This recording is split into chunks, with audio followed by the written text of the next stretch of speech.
Aisha and Idubbbz hit again with another video that went viral in Reddit, and I watched it from Asmongold.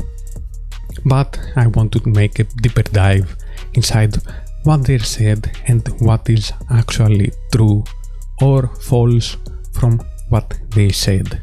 People singing and dancing like on the street, it just feels weird because if you do that in Iran, like they can arrest you. Did you know that? For dancing? Like this, like it's a little eye-rolly, like why are you presenting it like it feels like he's fucking paid to do propaganda for the US. Yeah. Like the US, like. So this is so strange to me because I'm seeing everyone having such a good time here, being so free and laughing. But in Iran, you would be arrested on the spot for having any sort of joy. If you are ever feeling joy, they would arrest you in Tehran, Iran. Like it's just so. Yeah, it's a little over the top. Yeah. Listen. Yeah, he's in a marabou up the ass.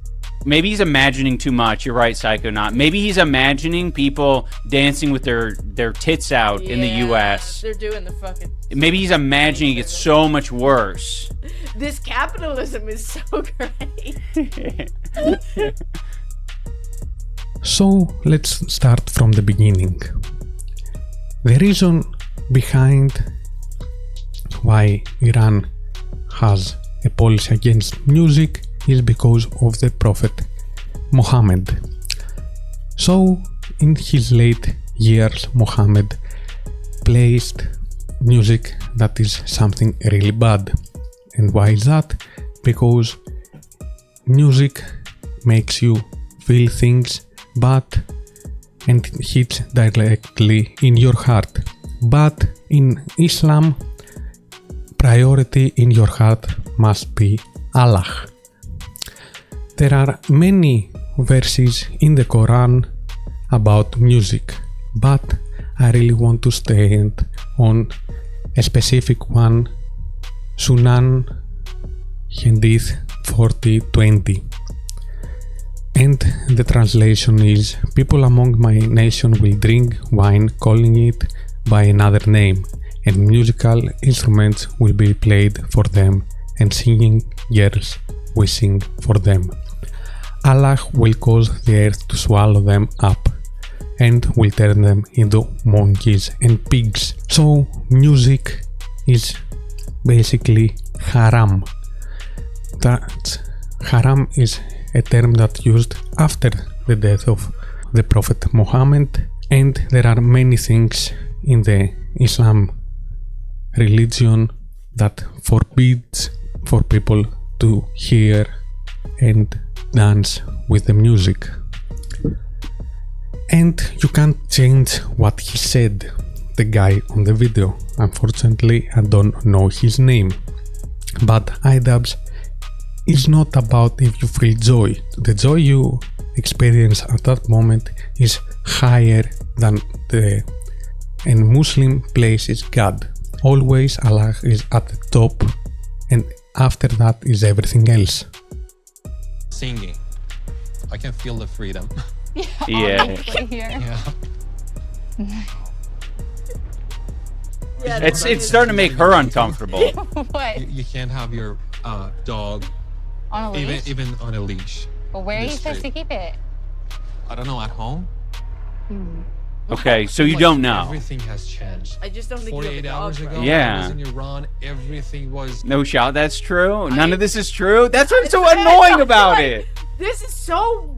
This is going to be a lot of people's exposure to Iranians and Iranian culture. They're like, oh, I guess, fuck. You can't have dogs in Iran. You can't put a dog in... He just grew up conservative? Yeah, and he just didn't have... Because a lot of Muslims don't have Right. dogs. That's why you have to ask the follow-up question. Yes. Her follow-up question told you all that you needed to know. Yeah. Like, Where do they keep it? I have no idea. Okay, so you just don't know about dog culture in Iran. Apparently, Idubbbz, who lives in the US, has a better opinion about the dogs in Iran. But let's take a good look of what really happens in Iran and owning a dog. There are many sources that say the same thing. I will leave a couple of those sources down below. In 2022, the Iranian parliament made a bill against animals, so pet ownership is illegal without a special permit, and whoever owns a dog pays a fine of $800 or 670 pounds. It's even illegal to take your animal for a walk.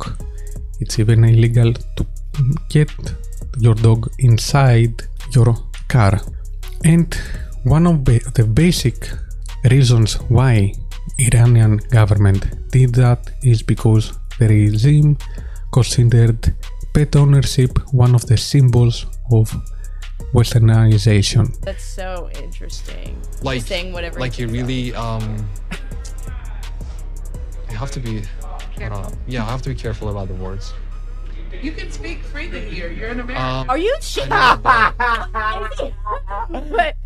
they're going to come find me and they're going to drone strike me. The Iranian government will drone strike me if I say mean things. Listen, he's planning on going back potentially, okay? And if he wants to travel back, he's got to be careful with what he says. Bro, are they gonna check his last 5 years of social media history?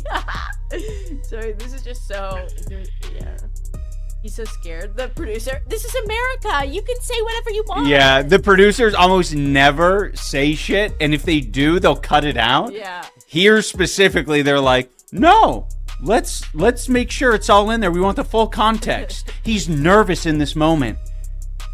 Let's comfort him because he's now in the land of the free. Everything's perfect here. We need to make it clear that people come here because they want our green cards. Ugh.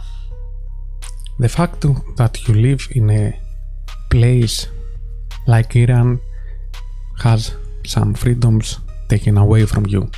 If some Muslim move to another place and say a few things about Iran or any regime, just like North Korea for example, this has impact on your family back at home. They might do something to your family in your own country.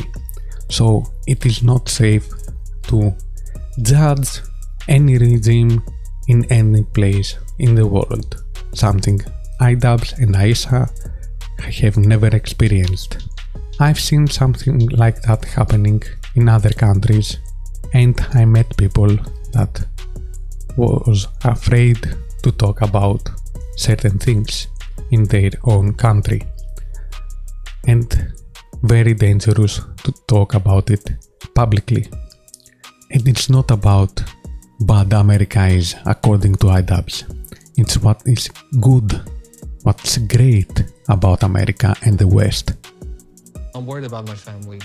It just goes back to the politics stuff and It's not comparable. yeah. Okay, Are you brother. ready to go home? Is it gonna be way different than here? Oh yeah, for sure. I feel like I had a sunglasses in Iran that I could see everything darker, but here everything looks more colorful. Well, it's Mardi Gras. Dude, It's dude, Mardi Gras. he is talking like he's writing what is this? It's so performative. It's annoying. He's writing a new American anthem. Yo, no. New You know what? American- It reminds me of when you're in English class or something. You're being taught a concept, and you need to demonstrate Symbolism. that you understand the concept of symbolism or descriptive writing by like overdoing it in your paper. You're like, I don't talk like this. Yeah. Such a big fat lie. Yeah, dude. Shit is. It's almost like he was waiting for someone to say, like, you mean like rose tinted glasses? Yeah. Yeah, that's it. Yes. It's almost like I was swimming through a cloud of shit in Iran. But now that I'm here, all the shit is gone. And then he looks the other camera and he goes, "Thank you, Donald Trump." And livable. I can totally feel the freedom here. I told you 100 Okay, times, so but never go I back. really feel like I'm still dreaming. It's fun to watch people like that talk about the experience of other people's lives in a different country with less freedoms, just like Iran or North Korea. For example, what Yeonmi Park have said in the past about how it was to live in North Korea, her experience over in the regime in this part of the world is a perfect example of what a regime can do to your family, to you, and we have many people that came from such parts that they don't feel the freedom, and their experience is valid, especially for us in the West. That in the West we can judge everyone and everything within reasonable limits. Be better.